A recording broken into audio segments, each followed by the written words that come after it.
Which item in this picture do you think negatively affects people's health more than anything else? Alcohol? Cigarettes? The donut?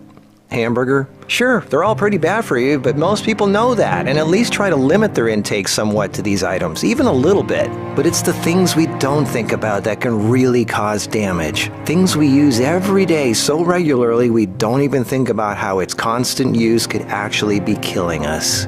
The real culprit is the chair. We were given legs for a reason. Most third world cultures don't even have chairs, and they walk an average of 10 miles a day. We in the modern world, on the other hand, spend most of our entire waking days sitting down. People go right from bed to sitting on the toilet, after which they sit at the breakfast table, then they sit in the car as they drive to work and spend the entire day sitting at a desk, only getting up to sit in the toilet and in the cafeteria. Then they sit in the car to drive and sit at the local bar for happy hour. Then when they've had enough of that, they go drive home and spend the rest of the day sitting in a comfortable chair watching TV before they crawl to bed to recover from all the physical exertion that day. And when people go out, they sit at a restaurant or a movie theater. Sitting all day is far worse for you than you might think. A 2010 American Cancer Society study following over 123,000 people from 1993 to 2016 found these alarming results. People who were inactive and sat for over 6 hours a day were 94% more likely to die during the time period studied than those who were physically active and sat less than 3 hours a day.